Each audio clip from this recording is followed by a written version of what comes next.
আমার শুরুতে আমরা লিসাকে দেখি, যার বিয়ে আজ সেই মানুষের সঙ্গে হতে চলেছে যাকে সে গত 8 বছর ধরে ভালোবাসে। সেই মানুষটির নাম হান। অবশেষে আজ তাদের বিয়ে হতে যাচ্ছিল, কিন্তু ঠিক তখনই হানের কিছু ইম্পর্টেন্ট কাজ এসে পড়ে, যার কারণে সে কিছু টাইমের জন্য সেখান থেকে চলে যায়। তখনই লিসার কাছে তার বোন ডেইজির ফোন আসে। সে তাকে তাড়াতাড়ি ডেকে নিচ্ছিল। সেখানে পৌঁছে লিসা স্পষ্টভাবে দেখে কিভাবে তার বোন এবং হান একে অপরের সঙ্গে ঘনিষ্ঠভাবে সময় কাটাচ্ছে। লিসার 8 বছরের ভালোবাসা মুহূর্তেই ভেঙে চুরমার হয়ে যায়। ডেইজি বলে, দেখো সিস্টার, আমি আর হান একে অপরকে সত্যি খুব ভালোবাসি। লিসা উত্তর দেয়, এই একই কথা হানও আমাকে বলেছিল, সে আমাকে খুবই ভালোবাসে। কিন্তু তুমি কি সত্যিই বুঝছো না? বিয়ে আমাদের হচ্ছে, তুমি শুধু একটা অন্য নারী হয়ে থাকবে। ডেজি বলে, হ্যাঁ, বাট বিয়ে এখনো হয়নি সিস্টার, তুমি চাইলে এখনো পিছিয়ে যেতে পারো। লিসা রেগে গিয়ে বলে, প্রথমত আমাকে সিস্টার বলা বন্ধ করো, কারণ আমি জানি তুমি আমার নিজের বোন নও, বরং তুমি হিউম্যান ট্রাফিকারের ডটার। এ কথা শুনে ডেজি বুঝে যায় যে লিসা সব জেনে ফেলেছে। সে সামনের দেয়ালে গাড়ি ধাক্কা দেয়, ফলে দুজনেই গুরুতরভাবে আহত হয়, কিন্তু লিসা বেশি আঘাত পায়। আর তখনই সেখানে হান চলে আসে, কিন্তু সে লিসাকে বাঁচানোর বদলে ডেইজিকে নিয়ে চলে যায়। যাওয়ার আগে ডেইজি তার দিকে একটা লাইটার ছুঁড়ে মারে, যার ফলে সেখানে আগুন লেগে যায়। তারপর আমরা দেখি লিও নামের একজন, সে লিসাকে আগুনের থেকে বাঁচিয়ে হাসপাতালে নিয়ে আসে। সময় কেটে যায় অনেক বছর পরও লিও গিভ আপ করে না। সে প্রতিদিন লিসার কাছে ফুল নিয়ে আসে, এই ভেবে যে লিসা একদিন কোমা থেকে বের হবে। লিও জানে লিসা তার কথা শুনতে পারে না, চোখ খুলতে পারে না, কিন্তু ফুলের গন্ধ সে নিতে পারে, অনুভব করতে পারে। লিও বিশ্বাস করে যখন লিসা জেগে উঠবে তখন সে রিয়েলাইজ করবে, আমি সবসময় তার পাশে ছিলাম। লিওর অ্যাসিস্ট্যান্ট তার সঙ্গে থাকে, কিন্তু সে সব ভালোভাবে নিতে পারছে না, কারণ সে জানে আগের সময় লিসা লিওর সঙ্গে ভালো আচরণ করেনি, এমনকি লিওর হুইল চেয়ারে বসে থাকার কারণও লিসাই। লিও বলে, পুরনো কথা ভুলে যাও, ওটাই ভালো হবে। লিও শুধু অপেক্ষা করে, একদিন লিসা জেগে উঠবে সে আশায়।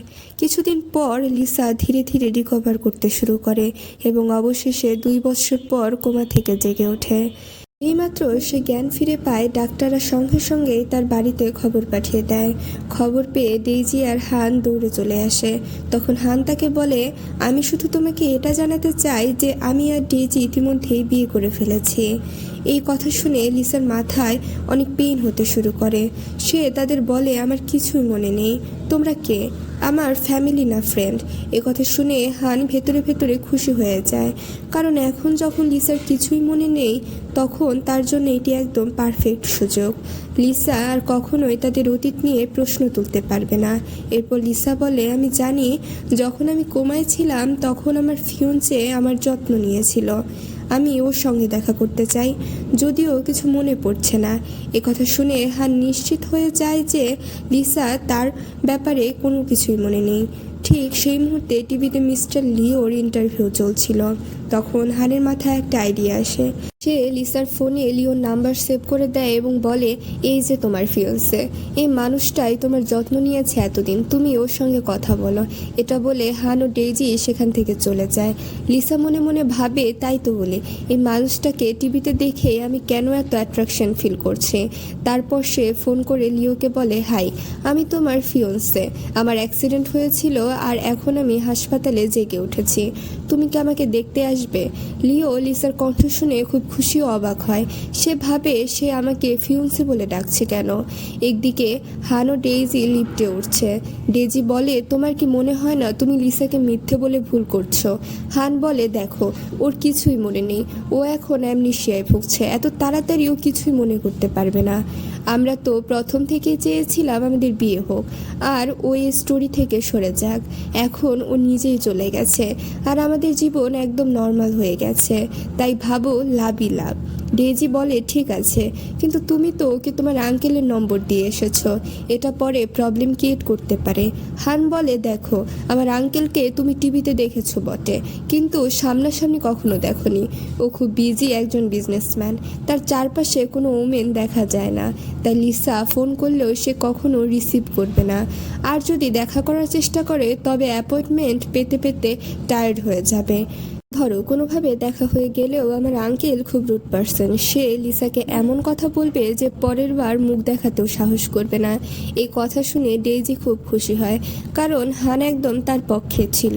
কিন্তু সেই সময় তাদের পাশের লিফটে লিও লিসার সঙ্গে দেখা করতে হাসপাতালের উপরে উঠছিল। হান জানতই না যে গত 2 বছর ধরে প্রতিদিন লিও লিসার যত্ন নিয়ে আসছে। লিফটে লিওর সঙ্গে তার অ্যাসিস্ট্যান্টও ছিল। অ্যাসিস্ট্যান্ট বলে, স্যার 2 বছর যত্ন নিলেন, এখন তো লিসা জেগে উঠে হানের কাছে যাবে, আপনার সব পরিশ্রম বৃথা যাবে। আপনি ওর জীবনে বাঁচাতে নিজের পাও হারালেন, কিন্তু আমার মনে হয় ও কোনোদিনই সেটা বুঝবে না। লিও শান্তভাবে বলে, যা হবে দেখা যাবে, আগে থেকে চিন্তা করে লাভ নেই। অন্যদিকে আমরা লিসাকে দেখি যে তার ফিয়ন্সের জন্য ওয়েট করছে। সে ভাবে এত সময় হয়ে গেল সে এখনও আসেনি, নাকি সে আমাকে দেখতেই চায় না। অপেক্ষা করতে করতে সে নিজের ফোনে নোটস খুলে দেখে, সেখানে তার ফিয়ন্সের সম্পর্কে সব কিছুই লেখা ছিল, কিন্তু আসলে সেই তথ্যগুলো লেখা ছিল হান সম্পর্কিত। তবে লিসা ভুলবশত মনে করে এই তথ্যগুলো লিওর সম্পর্কে। ঠিক তখনই তার বাড়ি থেকে ফোন আসে।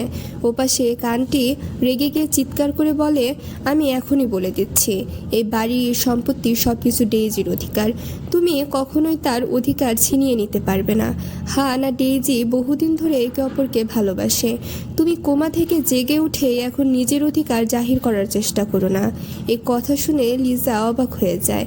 সে বলে, আমি বুঝতে পারছি না আপনি কি বলছেন, কিন্তু আপনার কথা শুনে মনে হচ্ছে আমি হয়তো আপনার মেয়ে। আমার এখন অ্যামনেশিয়া হয়েছে, কিছুই মনে নেই। আন্টি তখনও থামেনি, উঠেই ডাবল ঝামেলা শুরু করে দিলে। 2 বছর কোমায় থেকে সবাইকে কষ্ট দিলে, আর এখন জেগে উঠেও শান্তি নেই। ডেজি তখন ভালো মানুষের ভান করে বলে, মম ছেড়ে দিন, সিসের অ্যামনেশিয়া হয়েছে, ও কিছুই মনে রাখতে পারছে না। এই সব শুনে লিজার চোখে জল চলে আসে। সে ভাবে, আমি তো এই লেডিকে চিনিও না, কোনো মেমোরিও নেই, তবুও শরীরের ভেতরটা কেমন একটা অনুভূতি হচ্ছে যেন কেঁদে ফেলে। সে বলে, আপনি কি নিশ্চিত আমি আপনার নিজের মেয়ে? যেভাবে আপনি আমার অপমান করছেন তা কোনো মা কখনো করতো না। এই কথা বলে লিসা ফোন কেটে দেয়। এরপর ডেইজি তাকে একটা ফ্যামিলি ফটো দেখায়, যেখানে লিসা নেই, বোঝাতে যে সে এই পরিবারের অংশ নয়। ঠিক তখনই লিও এসে ফোনটা তার হাত থেকে কেড়ে নেয় এবং বলে, তুমি এখনই জেগে উঠেছ, এত ইমোশনাল প্রেশার তোমার জন্য বিপজ্জনক হতে পারে, এতে তোমার স্বাস্থ্যের ক্ষতি হবে। কিন্তু লিসা কেঁদে বলে, তুমি তো আমার ফিয়ন্সে, তুমি আমার ওপর চিৎকার করছো কেন? লিও বলে, আমি তোমার ওপর চিৎকার করছি না। লিসা বলে, না তুমি করছো, আমি আমার স্মৃতি হারিয়ে ফেলেছি, কমপক্ষে তুমি তো আমার সাথে ভালো ব্যবহার করতে পারতে। লিওর অ্যাসিস্ট্যান্ট বুঝতে পারছিল না লিসা সত্যিই ভুলে গেছে নাকি অভিনয় করছে। তখন লিও তাকে বলে, ডাক্তার ডাকো। ডাক্তার বলে, লিসার অ্যামনেশিয়া হয়েছে, তার স্মৃতি ফিরে আসতে সময় লাগবে, হয়তো 1 দিন, 1 সপ্তাহ, 1 মাস, 1 বছর বা আরও বেশি সময়, কিন্তু কিছু বলা যাচ্ছে না। তখন লিও জিজ্ঞেস করে, তাকে কখন হাসপাতাল থেকে ছাড়া হবে? ডাক্তার বলে, আজই, কারণ শারীরিকভাবে সে পুরোপুরি সুস্থ হয়ে গেছে, শুধু ব্রেইন এখনও মেমোরি ফিরিয়ে আনতে সময় নেবে, বাড়ি নিয়ে যাওয়াটাই ভালো হবে। ডাক্তার চলে যাওয়ার পর লিসা লিওকে বলে, দেখলে তো, আমি বলেছিলাম না আমি মিথ্যে বলছি না, আর দয়া করে আমাকে এখন আর হাসপাতালে রেখো না, এখান থেকে আমি আরও বেশি অসুস্থ হয়ে যাব। সে লিওকে ফিয়ন্সে বলে ডাকতে শুরু করে। লিও অবাক হয়ে বলে, তুমি আমাকে ফিয়ন্সে বলে কেন ডাকছো? লিসা মিষ্টি হাসি দিয়ে বলে, কারণ আমি মনে করতে পারছি না, কোমায় যাওয়ার আগে আমি তোমাকে কি নামে ডাকতাম? আমি কি তোমাকে বেবি বলতাম, ফিয়ন্সে বলতাম, না হাবি বলে ডাকতাম? মনে নেই। যেই মাত্র লিও হাবি শব্দটা শুনে সে একটু অস্বস্তি বোধ করে। লিসা বলে, হয়তো আমি তোমাকেই ফিয়ন্সি বলে ডাকতাম। লিও বলে, আমার নামে ধরে ডাকলেও হবে, কিন্তু তোমাকে কে বলেছে আমি তোমার ফিয়ন্সে? লিসা বলে, আমার সিস্টার আর তার বয়ফ্রেন্ড বলেছে। তখন লিওর অ্যাসিস্ট্যান্ট এসে জানায় যে কিছু টাইম আগে হান এবং ডেইজি এখানে এসেছিল, আর হান লিসাকে সে মিথ্যা গল্পটা বলেছিল। লিও তখন সত্যিটা বলতে যাচ্ছিল যে সে লিসার ফিয়ন্সে নয়, কিন্তু লিসা হঠাৎ কান্নায় ভেঙে পড়ে বলে, তুমি কি আমাকে এখন আর ভালোবাসো না? আমাদের কি ঝগড়া হয়েছিল? তুমি কি আমাকে ঘৃণা করো? লিও শান্তভাবে বলে, না, আগে পুরো কথা শোনো, ডিসচার্জের পর আমরা বাড়ি যেতে পারবো। এটা শুনে লিসা খুব খুশি হয়ে যায়। বাড়িতে পৌঁছানোর পর লিও বলে, এখন থেকে তুমি এখানেই থাকবে। লিসা অবাক হয়ে জিজ্ঞেস করে, মানে তুমি কি আমার সঙ্গে থাকবে না? আর আমি দেখছি আমাদের বেডরুমে কেবল তোমার জিনিসপত্র আছে, আমার তো কিছুই নেই। লিও বলে, কারণ তুমি তোমার প্যারেন্টসের সাথে থাকতে। লিসা উত্তর দেয়, হ্যাঁ, কিন্তু আমার মা যেমনভাবে আমার সঙ্গে কথা বললেন, আমাদের সম্পর্ক নিশ্চয়ই ভালো নয়। তাহলে আমি ওদের বাড়িতে থাকতে পারি না? আমি কি এখানে তোমার সঙ্গে থাকতে পারি? লিও চুপ করে তাকে টেনে নিজের কোলে বসিয়ে দেয় আর সিরিয়াসভাবে জিজ্ঞেস করে, তুমি সত্যিই সব ভুলে গেছো নাকি শুধু প্রিটেন্ড করছো? লিসা বলে, আমার মনে হচ্ছে আমি আগের লাইফে তোমার প্রতি খুব খারাপ ব্যবহার করতাম, তাই তুমি আমাকে সন্দেহ করছো, তাই না? লিও মাথা নাড়ে। লিসা বলে, ঠিক আছে, কিন্তু আমি সত্যিই বলছি আমার কিছুই মনে নেই। আমার জানা একটাই ব্যাপার, তুমি আমার ফিয়ন্সে, এবং আমি প্রমিস করছি এবার আমি তোমাকে রেসপেক্টের সাথে রাখবো, কখনো মিথ্যে বলবো না। লিও হালকা হেসে বলে, তুমি জানো এতদিন তুমি আমাকে মিথ্যে বলে এসেছো, এটার জন্য তোমাকে আমাকে কম্পেনসেট করতে হবে। তখন লিসা হঠাৎ তাকে কিস করে। লিও অবাক হয়ে যায়, কারণ সে বুঝে যায় এই লিসা সত্যিই আগের সব ভুলে গেছে, কারণ পুরনো লিসা কখনোই এমন করতো না। লিসা বলে, এটা কি যথেষ্ট নয় আমার উপর বিশ্বাস রাখার জন্য? কারণ আমার মনে হয় আমার পরিবারে এখন কাউকে বিশ্বাস করা যাবে না, শুধু তোমাকেই বিশ্বাস করতে পারি। লিও বলে, তোমার পরিবারের তোমাকে ঘৃণা করলেও আমি করব না। লিসা হেসে বলে, ঠিক আছে, আমার শুধু তোমার ট্রাস্ট অর্জন করতে হবে, আর কিছুই নয়। রাত হলে লিসা শার্ট পরে বেরিয়ে আসে। সে বলে, সরি, আসলে আমার পরার মতো আর কোনো ড্রেস নেই, তাই এটা নাইট ড্রেস হিসেবে পরতে হলো। লিও হেসে বলে, তোমার অদ্ভুত লাগছে না? লিসা বলে, না, কেন লাগবে, তুমি তো আমার হাবি, তোমার ক্লথ পরেছে। যদিও আমি পুরনো সব ভুলে গেছি, তবুও আমি জানি তুমি আমাকে ভালোবাসো, আমি তোমাকে ভালোবাসি। আমাদের মধ্যে যা কিছু রোমান্টিক ঘটেছিল সব ভুলে গেছি, কিন্তু চিন্তা করো না, আমি ধীরে ধীরে সব মনে করার ট্রাই করব। আর আমি তো সব কিছু আমার ফোনে লিখেও রেখেছি। এরপর সে লিওকে নিজের নোটস দেখাতে শুরু করে, কিন্তু সে নোটস দেখে লিওর একদম ভালো লাগে না। সে রেগে গিয়ে ফোনটা ফেলে দেয়। লিসা তখন অবাক হয়ে যায়, লিও এমন রিয়াকশন দিচ্ছে কেন? সে নিজের থেকেই বলে সরি, কারণ সেভাবে হয়তো তারই কোনো ভুল হয়েছে। এরপর সে তাকে গুড নাইট বলে অপেক্ষা করতে থাকে যতক্ষণ না লিও গুড নাইট বলে। যখন লিও গুড নাইট বলে তখন সে সেখান থেকে চলে যায়, কিন্তু লিওর মনে তখনও একটা ডাউট রয়ে যায়, এটা কি সত্যই নতুন লিসা না পুরনো সে লিসা যে শুধুমাত্র অভিনয় করছে। পরের সকালে দেখা যায় লিওর বাড়িতে নিজের অ্যাসিস্ট্যান্টের সঙ্গে একটা প্রজেক্ট নিয়ে আলোচনা করছে। হঠাৎ লিসা লিওর জন্য প্রিয় ম্যাঙ্গো পুডিং নিয়ে আসে। অ্যাসিস্ট্যান্ট কিছু বলতে যাচ্ছিল, কিন্তু লিও তাকে থামিয়ে দেয় এবং পুডিং খেতে শুরু করে। সে পুডিংয়ের প্রশংসা করে।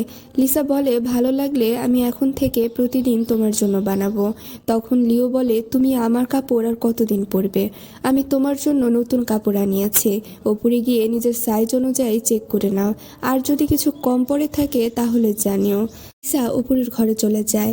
এদিকে দেখা যায় লিওর হাতে ম্যাঙ্গো খাওয়ার পর অ্যালার্জিক রিয়াকশন হয়েছে। অ্যাসিস্ট্যান্ট বলে, আমি এখনই মেডিসিন নিয়ে আসছি, কিন্তু লিও বলে, না, আমি নিজে গিয়ে নিয়ে আসবো। অ্যাসিস্ট্যান্ট বলে, স্যার, আমি বুঝতে পারছি না এত কিছু ঘটার পরও আপনি কেন এখনও এমন ছোটোখাটো স্যাক্রিফাইস করছেন। লিও বলে, এসব নিয়ে ডিসকাস করো না, আমি জানি একজন অ্যাসিস্ট্যান্ট আর গুড পার্সন হিসেবে তুমি আমার চিন্তা করো, কিন্তু এগুলো আমার পার্সোনাল ব্যাপার, আমি এগুলো নিজের মতো করে হ্যান্ডেল করতে চাই। এরপর তারা সেখান থেকে চলে যায়। কিছু টাইম পর লিসা আসে নতুন ড্রেসগুলো নিয়ে। কোনটা পরবে বুঝতে না পেরে সে লিওকে দেখাতে চায়, কিন্তু ততক্ষণে লিও সেখান থেকে চলে গেছে। এরপর দেখা যায় হান লিওকে খুঁজতে খুঁজতে আসে এবং লিসাকে দেখে রেগে যায়। সে লিসাকে লিওর টি শার্ট পরে থাকতে দেখে বলে, তুমি কি এই শর্ট পরে কি করছো? তুমি আর লিওকে একসাথে নাইট স্পেন্ড করেছো? লিসা বলে, হ্যাঁ, তাতে তোমার কি? হান রেগে যায়। লিসা বলে, তুমি পাগল নাকি? কোন যুগের মানুষ তুমি?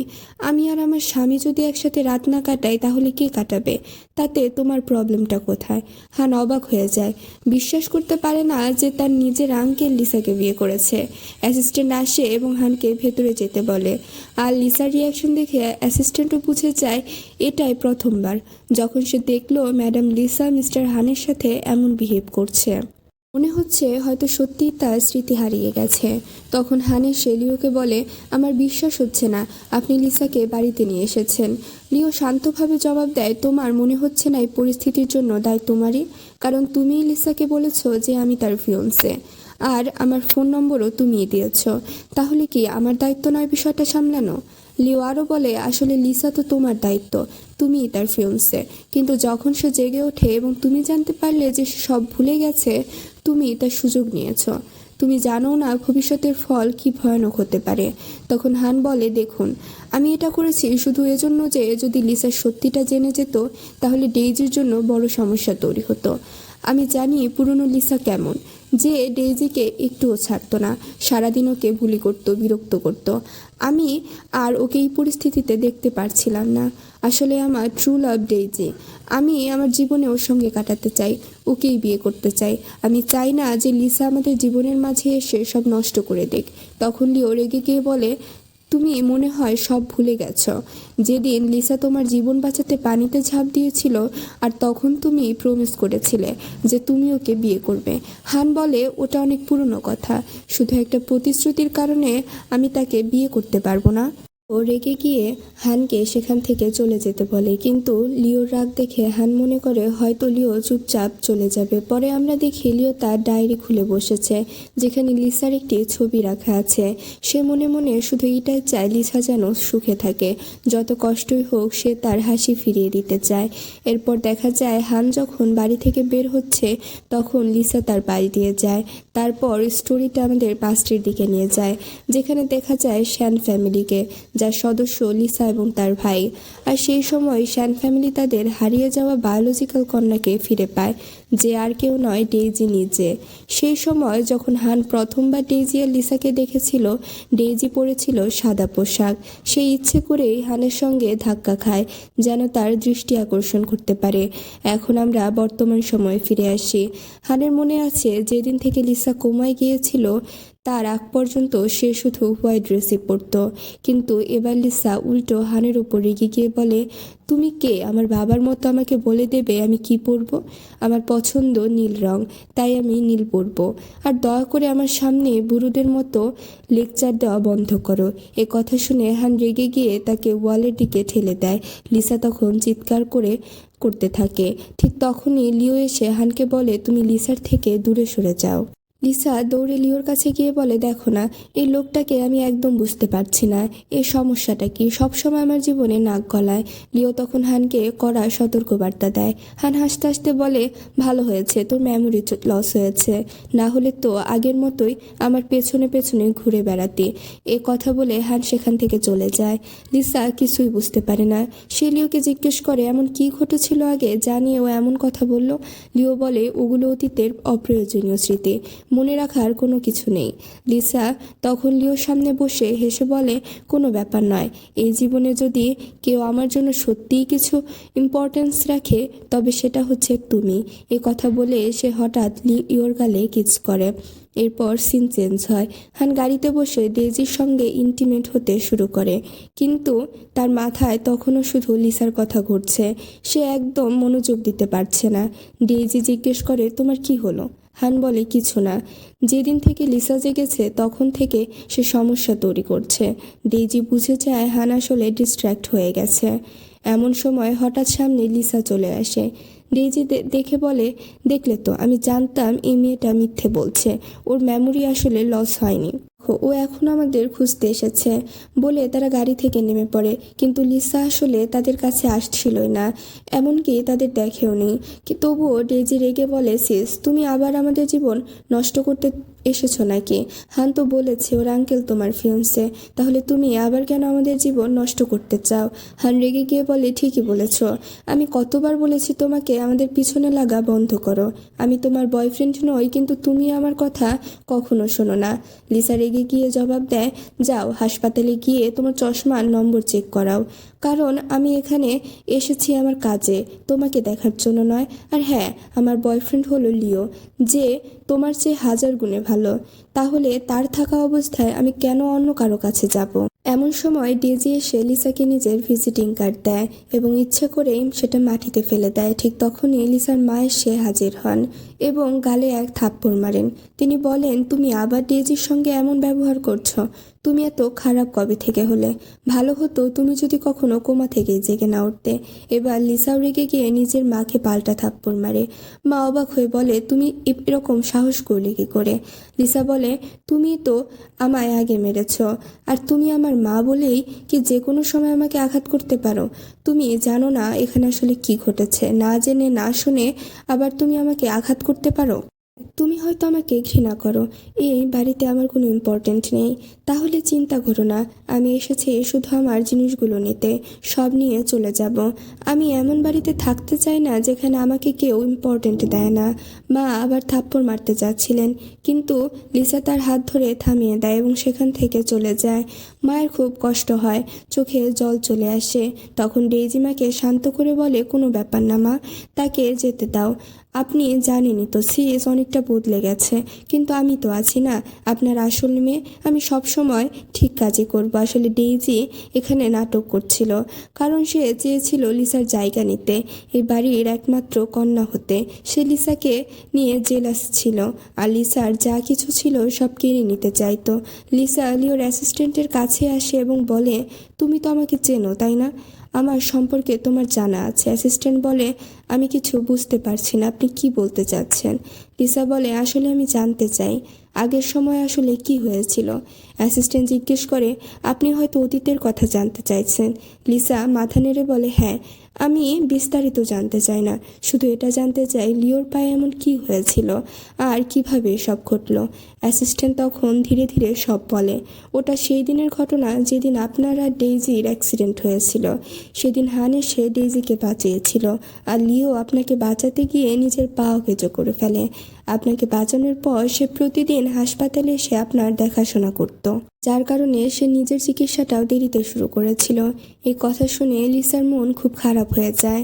তার কারণে লিওর পায়ের এই অবস্থা জেনে সে কষ্ট পায়, কিন্তু এই সঙ্গে তার মনে আশা জাগে যে লিওর পা এখনও চিকিৎসায় সেরে উঠতে পারে।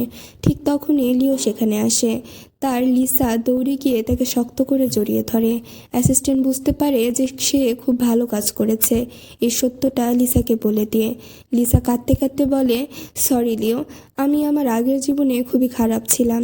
অ্যাসিস্ট্যান্ট আমাকে বলেছে আমি কিভাবে তোমায় কষ্ট দিয়েছি, তুমি কিভাবে আমাকে বাঁচাতে গিয়ে নিজের পা হারিয়েছ। আমি প্রমিস করছি এবার আর আগের মতো কিছুই হবে না। সব মনে নেই আমার, আর কিছু মনে করতেও চাই না। নেক্সট পার্টে আমরা জানতে পারবো লিসা কি লিওর সাথে অভিনয় করছে নাকি সত্যিই তার মেমোরি লস হয়েছে। পরবর্তী এপিসোড দেখার জন্য অবশ্যই চ্যানেলটিকে সাবস্ক্রাইব করবেন, লাইক এবং কমেন্ট করে পাশে থাকবেন। Thank you. লাস্ট পার্টের শুরুতে আমরা দেখতে পাই লিসা বলছে, এই মুহূর্তে আমি যে প্রেজেন্ট সময়ে আছি তাতে আমি খুবই হ্যাপি। লিও লিসার অ্যান্সার শুনে ভাবতে থাকে, এটা কি সত্যি লিসার মনের কথা? আর যদি লিসা কোমা থেকে জেগে উঠতো আর তার অ্যামনেশিয়া না থাকতো, তাহলে কি তার রিয়াকশন এমনই হতো? এমন ভাবতে ভাবতে লিওর সামনে দৃশ্য ভেসে ওঠে, যেন লিসা তাকে বালিশ দিয়ে মারছে, তাকে ঘৃণা করছে, কারণ সে শুধু হানকেই দেখতে চায়। কিন্তু এটা সবই কেবল লিওর কল্পনা।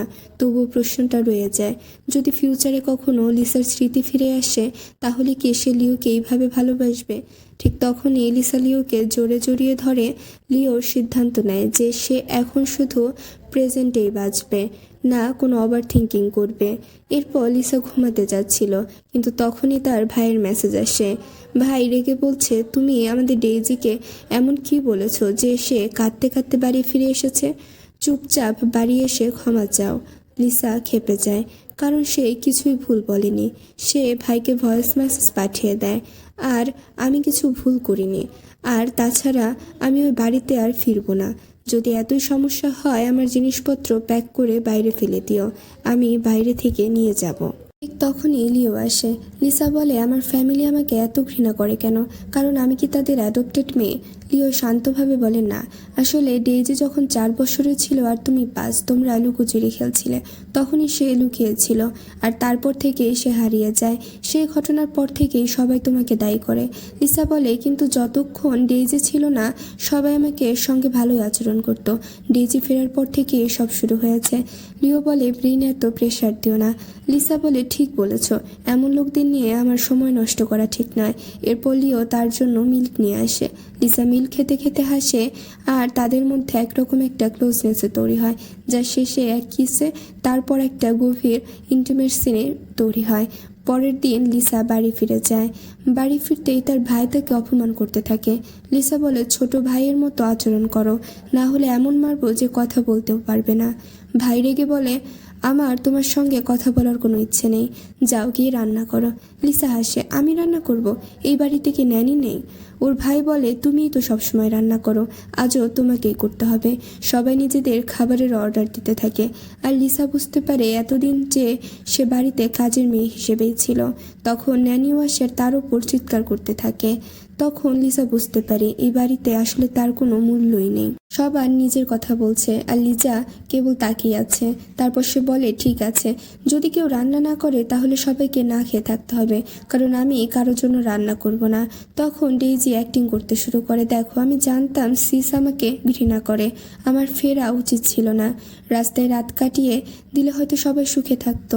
আন্টি বলে, ডেইজি নিজেকে দোষ দিও না, কিছু মানুষ জন্মগতভাবেই খারাপ হয়, তাদের পরিবর্তন করা যায় না। তুমি এত ইনোসেন্ট, কাইন্ড আর হাম্বেল, আঙ্কেলও তাতে সায় দেয়। লিসা বলে, হ্যালো, আমি এখানে থাকতে আসিনি, আমি আমার নিজের জিনিস নিতে এসেছি। তোমরা এমন আচরণ করছো যেন আমি এখানে মাসিক বেতনে কাজ করতে এসে গৃহকর্মী। সে স্টাফকে জিজ্ঞেস করে, আমার ঘর কোথায়? স্টাফ ইশারা করে দেখায়। লিসা ঘরে গিয়ে দেখে ওটা ঘর না, বরং স্টোর রুমের মতো। স্টাফদের ঘরও এত নোংরা নয়। সে নিজের সার্টিফিকেট দেখে বুঝতে পারে সে কতটা ট্যালেন্টেড। ঠিক তখনই জি এসে তার লাকেজ ফেলে দেয় আর বলে, তুমি নিজেকে কি ভাবো? এখন পালাতে চাও? তোমার কি মনে হয় আমরা তোমাকে খুঁজবো? কখনো না। এমনকি মা বাবাও তোমাকে কোনো কোম্পানির শেয়ার দিতে চায় না। লিসা তাকে জোরে একটা থাপ্পড় মারে। জি চমকে বলে, তুমি আমাকে থাপ্পড় মারলে? লিসা ঠান্ডা গলায় বলে, থামো, আমি কি তোমাকে এখন সরি বলবো? এখন বলছি। এই বলে লিসা তাকে মারতে শুরু করে আর তাকে মারতে মারতে ঘর থেকে বের করে দেয়। যে বিশ্বাসই করতে পারে না এটা কি হলো। পরে তার মা তাকে ট্রিটমেন্ট করতে থাকে। তারপর যখন লিসা নিচে আসে তখন তার বাবা রেগে চিৎকার করতে শুরু করে। লিসা বলে, প্লিজ মিস্টার সেন, আমার উপর চিৎকার করা বন্ধ করুন, আমি আমার নিজের জিনিসপত্র নিয়ে যাচ্ছি। প্লিজ এমন প্রিটেন্ড করবেন যেন আমি আপনাদের জন্য বেঁচেই নেই, মরে গিয়েছি। এতে আমি যেমন হ্যাপি থাকবো আপনারাও হ্যাপি থাকবেন। আর হ্যাঁ, কোনো রান্নার লোক খুঁজে নিয়েন, না হলে সারা জীবন না খেয়ে থাকতে হবে। এই বলে লিসা বাড়ি ছেড়ে চলে যায়। এরপর লিসা দেখা করে তার বেস্ট ফ্রেন্ড মিনির সঙ্গে। লিসা তাকে সব কিছু বলে আর মিনি অবাক হয়ে যায়। তুমি সত্যিই তোমার ফ্যামিলি থেকে সব সম্পর্ক আইনত ভেঙে ফেলেছ? লিসা শান্তভাবে বলে, কোন ফ্যামিলি? যারা আমাকে পরিবারের হিসেবেই মনে করতো না, তাদের সঙ্গে থেকে আমি করতামই কি? তখন লিসা মিনিকে জিজ্ঞেস করে, তুমি তো আমার বেস্ট ফ্রেন্ড, তাই না? তাহলে বলো না আমার আর লিওর সম্পর্কটা আসলে কেমন ছিল? মিনি প্রথমেই জিজ্ঞেস করে, লিও তোমার সঙ্গে কেমন আচরণ করে? সব শোনার পর মিনি পুরোপুরি স্যাটিসফাই হয়, কারণ সে বুঝতে পারে লিসা অন্ত লিওকে ডিজার্ভ করে। লিও একজন গুড পারসন, সে লিসাকে রেসপেক্ট অ্যান্ড লাভ করে, যা অন্য কেউ করেনি। যেমন হান, সে তো পুরোপুরি একটা রেড ফ্ল্যাগ। তাই মিনি এই সিদ্ধান্ত নেয় সে লিসাকে পুরো সত্য কথা বলবে না, কেবল কিছু গল্প বানিয়ে বলে, যাতে লিসা আবার হানের কাছে ফিরে না যায়, যেন তারও লিওর সম্পর্ক সর্টেড আর সেট মনে হয়। এদিকে হানও সেই একই ক্লাবে ছিল যেখানে লিসাও মিনি কথা বলছিল। হান তার বন্ধুদের সঙ্গে ছিল আর বন্ধুরা লিসাকে দেখে টন করতে শুরু করে। তাদের মতে এখনও সে পুরনো লিসা, নিজের জন্য দাঁড়াতে পারে না, কিছু বলতে পারে না, শুধু চুপচাপ বুলি সহ্য করে। তারা হানের খুব প্রশংসা করতে থাকে। লিসা বলে, আমার কানের সামনে দাঁড়িয়ে কি বলছো? পাশে গিয়ে কথা বলো, এখানে কি আর জায়গা নেই? তারা লিসাকে সরে যেতে বলে, কিন্তু লিসা অস্বীকার করে। তখন তারা হানকে বলে, তুমি ঠিকই বলেছিলে, এই মেয়ে তোমার পিছু ছাড়বে না, এখনো তোমাকে এত পছন্দ করে যে তোমাকে ছেড়ে যেতে চায় না।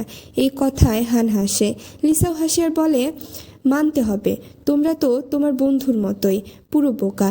এত ওভার থিঙ্কিং কেমন করে করো তোমরা? মানে মেয়েরা তো স্বপ্ন দেখে, কিন্তু ছেলেরাও এমন স্বপ্ন দেখে, এটা জানা ছিল না। তারপর তারা লিসার ফাইন্যান্সিয়াল অবস্থা নিয়ে অপমান করতে থাকে। বলে ওর তো টাকা পয়সা নেই। লিসা ঠান্ডা গলায় বলে মনে হচ্ছে তোমরা দামি ওয়াইন খাওনি, তাই এমন ফালতু কথা বলছো। তারপর সে সবচেয়ে দামি ড্রিঙ্ক তুলে নিয়ে তার মুখে ঢেলে দেয়। বন্ধুরা রেগে যায়। লিসা বলে তোমরা কি ভাবছো আমি দাঁড়িয়ে তোমাদের বাজে কথা শুনবো, তোমাদের প্রশংসা করব? তাহলে তোমরা 1 নম্বরে গাধা, আমি কিছুই করতে চাচ্ছি না। তারপর হানের বন্ধুরা হাসতে থাকে আর বলে সত্যি ওর মাথায় কোনো সমস্যা হয়েছে, তাই এমন নাটক করছে। তারা আরও বলে ভালোই হয়েছে, এখনও তোমার ফিয়ন্সে নয়। লিসা বলে মানে কি? তোমরা বলতে চাচ্ছ হান আমার ফিয়ন্সে ছিল? এই কথাতেই লিসার মাথায় তীব্র ব্যথা শুরু হয়। ঠিক তখনই লিও এসে লিসাকে নিজের কাছে ডাকে আর তার মাথা ব্যথা থেমে যায়। এটা দেখে হান ও তার বন্ধুরা অবাক হয়ে একে অপরকে জিজ্ঞেস করতে থাকে এখানে আসলে কি চলছে। হান বলে কিছুই না, ওই মেয়ের মেমোরি চলে গেছে। তখন সবাই বুঝতে পারে আসলে হচ্ছেটা কি। তারা সবাই মিলে একসঙ্গে ড্রিঙ্ক করতে বসে। ঠিক হান ইচ্ছে করে ডেইজিকে ডাকে শুধু এই জন্য যে লিসাকে জেলাস করাতে পারে, কিন্তু লিসার মন একদমই ওদের দিকে ছিল না, তার ফোকাস শুধু লিওর উপর ছিল। ডেইজি বলে লিসা এখানে কি করছে? হান বলে ছাড়ো, ওদের ইগনোর করো, আজকের রাত আমাদের রাত হবে।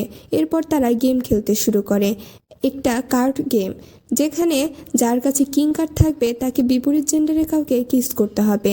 তখন কিং কার্ড আসে হানের হাতে, সে ডেইজিকে জোরে কিস করে আর সেই সময় ইচ্ছে করে লিসার দিকে তাকিয়ে থাকে যেন তাকে জ্বালাতে পারে, কিন্তু লিসা একদমই পাত্তা দেয় না। এরপর আবার কার্ড ঘোরানো হয়, এবার আসে লিসার পালা। ডেইজি হাসতে হাসতে বলে এই রুমে এমন কেউ নেই যে তোমাকে কিস করতে রাজি হবে।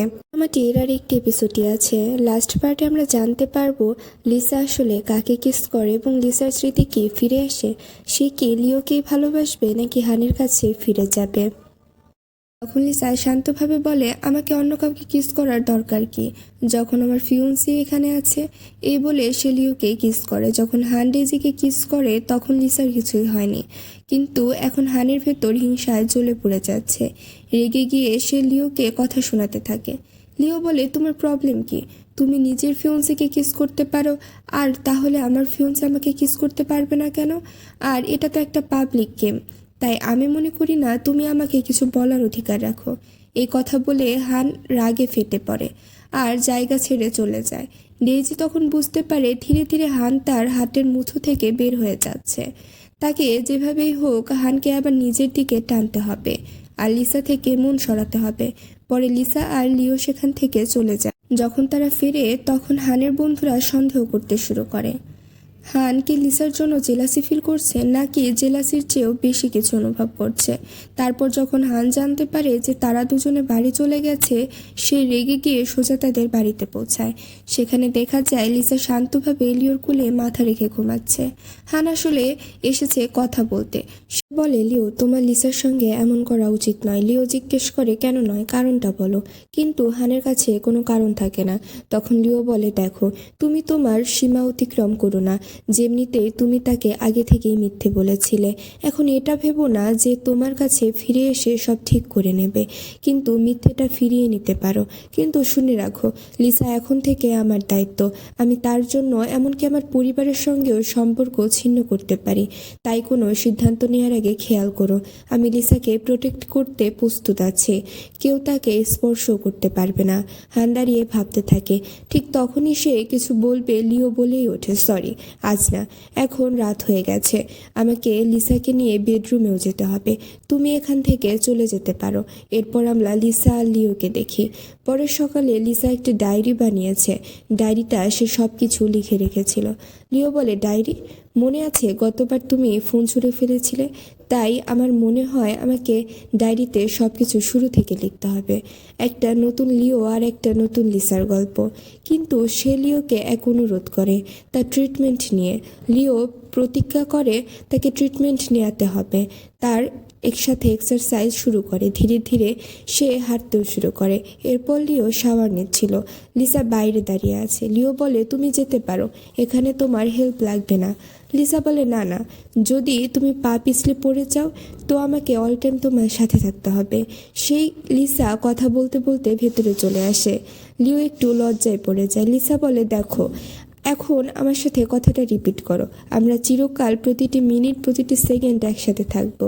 লিও সেই প্রমিস করে, কিন্তু তারপর সে তার চোখ বন্ধ করে সেখান থেকে চলে যেতে বলে। পরের দিন আমরা দেখি লিসা অফিসে লিওর সাথে থাকে, কিন্তু কোনো হেল্প করার জন্য নয়, বরং বেশিরভাগ সময় সে ঘুমায়।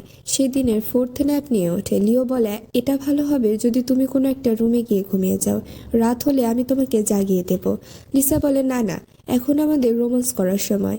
ঠিক তখনই ডেইজি এসে পৌঁছায় এবং লিসাকে টেবিলের নিচে গিয়ে লুকিয়ে থাকতে হয়। ডেইজি চেয়েছিল এই অফিসে জব করতে। লিও কারণ জানতে চায়। ডেইজি কারণ ছিল হানোই ফ্যামিলির একজন। আমাকেও ফ্যামিলির অংশ হিসেবে যোগ দিতে হলে কিছু না কিছু শিখতেই হবে। মেইনলি সে বলতে চেয়েছিল সে এখানে ফ্রিতে ঢুকতে চায়, চাকরিটা বিনা পরীক্ষায় পেয়ে যেতে চায়। এই কথা শোনায় লিও রেগে যায়। আমি কি এখানে একটা বিজনেস খুলে বসেছি সবাইকে ফ্রিতে চাকরি দেবার জন্য? আমি যাদেরই দেখি তারা এই চাকরির যোগ্য। তোমার কাছে কি আদৌ কোনো স্কিল আছে? লিও রেগে বলে, আর কতবার বলেছি তোমাকে, যদি আমার সাথে কোনো কথা বলতে চাও বা কোনো দরকার থাকে তাহলে আমার অ্যাসিস্ট্যান্টের সাথে কথা বলবে। লিসা লিওর এই দিকটা দেখে খুব বেশি খুশি হয়ে যায়। অন্যদিকে ডেইজি তখন সেট ফেস বানিয়ে ভালো মানুষের অভিনয় করছিল। সে এই চাকরিটা নিতে চেয়েছিল কারণ সে লিওর কাছাকাছি আসতে চেয়েছে। লিও এরপর বলে, আর হ্যাঁ, তুমি আমাকে এখানে আঙ্কেল বলবে, নাম ধরে ডাকবে না। তুমি আমার কোনো ফ্রেন্ড নও, কোনো আত্মীয় নও। তোমার সম্পর্ক যদি কারোর সঙ্গে থাকে তাহলে সেটা হান, আমার সঙ্গে নয়, আমার ফ্যামিলির সঙ্গেও নয়। তাই আমাদের ব্যাপারে মাথা ঘামানো বন্ধ করো। ডেইজি তখন বাধ্য হয়ে চলে যাওয়া ছাড়া আর কোনো উপায় পায় না।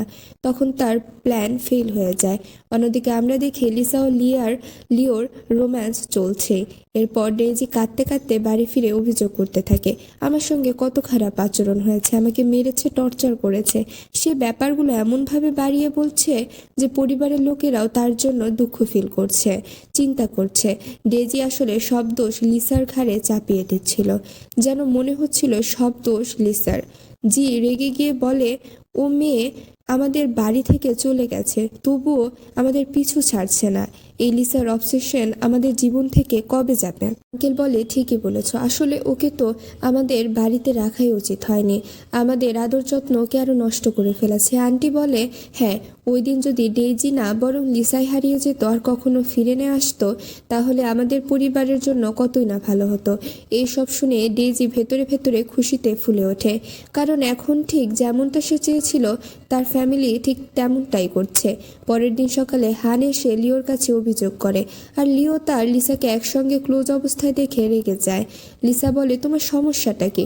তুমি কি লিওকে এতটাই পছন্দ করো যে আমাদের ক্লোজনেস তোমাকে সহ্য করতে পারো না? হান এরপর বলে এবং সে বুঝতে চায় লিও কেন ডেইজিকে চাকরি দিতে রাজি নয়।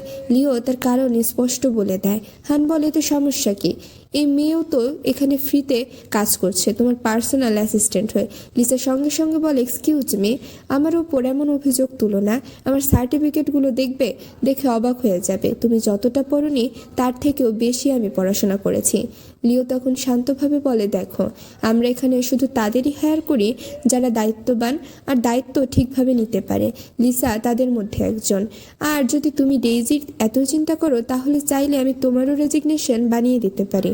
তুমি ওর সঙ্গে চলে যাও এমন কোনো কোম্পানিতে যেখানে তোমাদের দুইজনকে হায়ার করবে। হান রাখতে থাকে আর সেখান থেকে চলে যায়।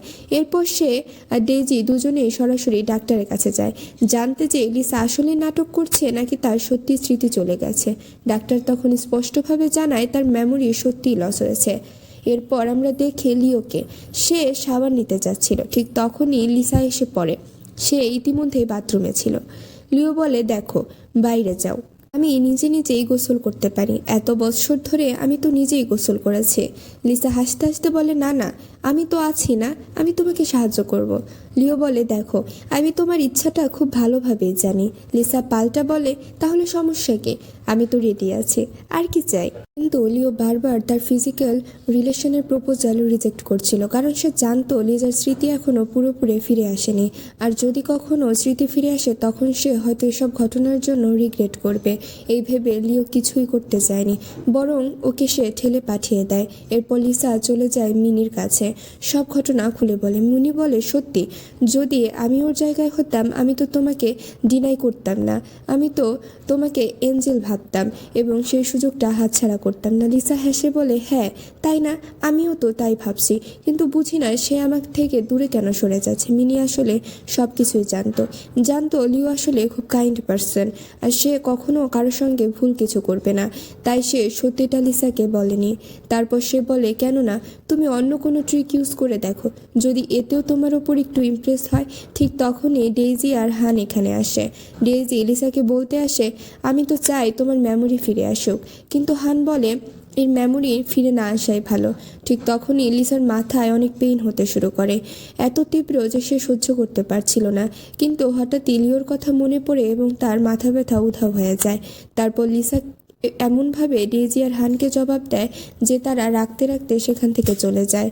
এরপর লিসার বাড়িতে আসে, তখন দেখে লিও বুঝে ফেলে নিশ্চয়ই কিছু একটা ঘটেছে। লিসা কিছুই বলতে চায়নি, কিন্তু শেষ পর্যন্ত আবেগে ভেঙে পড়ে কেঁদে ফেলে আর তাকে জড়িয়ে ধরে বলে, আমি আমার পুরনো স্মৃতি মনে করতে চাই না, আমি এখন তোমার সাথে সুখী আছি, আমি চাই না কিছুই আমার জীবনে আসুক। লিও তাকে সান্ত্বনা দেয়, দেখো তুমি শুধু ওভার থিঙ্কিং করছো, কিছুই হবে না। কিন্তু তার মনের মধ্যে তখন ফিরছে সেই অতীতের দৃশ্যগুলো, যখন লিসা হানের জন্য পাগল হয়ে গিয়েছিল, এমনকি নিজে প্রাণও দিতে চেয়েছিল, কারণ হান তাকে কোনো গুরুত্বই দিচ্ছিল না। তখন লিওই ছিল সে লিসাকে বাঁচিয়েছিল, আজও সে এটা জানে না। তারপর ডাক্তার আসে লিসার ডেইলি চেক আপের জন্য। লিসা ডাক্তারকে বলে, আমার মাথায় মাঝে মাঝে খুব ব্যথা হয়। ডাক্তার বলে, দেখুন, যদি বিশেষ কোনো গুরুত্বপূর্ণ না থাকে তাহলে আপনার নিজের ব্রেনে চাপ দিবেন না, মনে করার দরকার নেই। আপনার মেমোরি ফিরে আসে কি আসে না সেটা গুরুত্বপূর্ণ নয়, গুরুত্বপূর্ণ হলো আপনি শারীরিকভাবে সুস্থ আছেন কিনা। বলেই ডাক্তার চলে যান। এরপর লিও বলে, দেখো, যদি তুমি সত্যি তোমার স্মৃতি ফিরে পেতে চাও তাহলে তাতেও আমি তোমাকে সাহায্য করব। লিও বলে, তুমি নিজের ওপর বেশি চাপ দিও না, কারণ এতে তোমার ব্রেইনে অতিরিক্ত চাপ পড়তে পারে। আমরা চাইলে এখানে সাইকোলজিক্যাল সাহায্য নিতে পারি, আর ডাক্তাররাও ডেকে আনতে পারি। আমি তোমার জন্য সেরা টিমকে এখানে আনবো। তখন লিসা বলে, না, এখন আমি নিজের দিকে না, তোমার দিকে ফোকাস করতে চাই। আমি সত্যিই চাই যে আমরা একসাথে স্কেটিং, সাইকেলিং, রানিং করতে পারি, প্রতিদিন সকালে একসাথে হাঁটতে যেতে পারি। আমরা একটা পোষা কুকুরও রাখবো যার প্রতিদিন সন্ধ্যায় ওর সাথে হাঁটতে যেতে পারি। লিও ওর এই চাওয়াগুলো শুনে মনে মনে শুধু এটা ভাবতে থাকে, ইস, যদি এইসব সত্যি হয়ে যেত তাহলে আমার জীবনটাই বদলে যেত। তারপর আমরা দেখি একটা গুরুত্বপূর্ণ মিটিং, যেখানে হান তার প্রজেক্ট সবার সামনে প্রেজেন্ট করছে। কিন্তু হঠাৎ লিসা এসে হানের প্রজেক্টে খুঁত ধরতে শুরু করে, সমালোচনা শুরু করে। লিসার কথাগুলো সবাই একমত হয়ে শুনতে থাকে, এমনকি নোটও করে।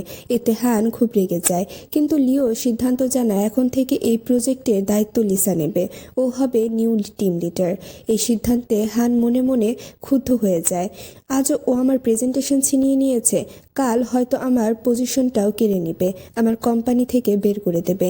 তারপর হান ফোন করে ডেইজিকে, বলে যাতে সে এই এগ্রিকালচার প্রজেক্টে অংশ নেয়। এদিকে ডেইজিও বাড়িতে সবাইকেই খবর জানায়, আর সবাই খুব এক্সাইটেড হয়ে পড়ে। এদিকে লিসা নিজে চলে যায় ফার্মারদের কাছে প্রজেক্টটা বাস্তবে কেমন তা বুঝতে। সে তাদের সঙ্গে ফ্রেন্ডের মতো মিশতে থাকে, কথা বলে, একসাথে কাজও করে। এমনকি সে একটা লাইভ স্ট্রিম শুরু করে যেখানে সে সকাল থেকে রাত পর্যন্ত ফার্মারদের সঙ্গে কাজ করে, কষ্ট করে। আর লাইভের ভিডিওতে প্রচুর ভিউ আসতে শুরু করে। এটা দেখে লিও প্রাউড ফিল করে। কিন্তু এরপর ডেইজি লিসাকে নকল করতে শুরু করে। সে ঘরে একটা সেট আপ বানায় যেন সে আসলেই ফার্মারদের খামারে গিয়েছে। ধীরে ধীরে মানুষ লাইভের চ্যাটে দুজনের তুলনা করতে শুরু করে। সবাই বুঝে ফেলে ডেইজি আসলে শুধু প্রচার চায়, সাহায্য নয়। ফলে সবাই ডেইজির লাইভ ছেড়ে লিসার লাইভে ফোকাস করতে থাকে।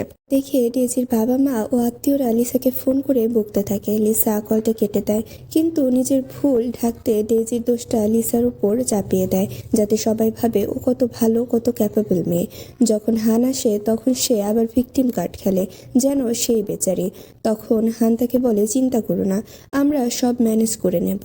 এই প্রজেক্ট গেলে আমাদের হাতে আরও অনেক প্রজেক্ট আছে। এরপর আমরা দেখি লিও লিসাকে তারা গাড়িতে বসে কোথাও একটা যাচ্ছে।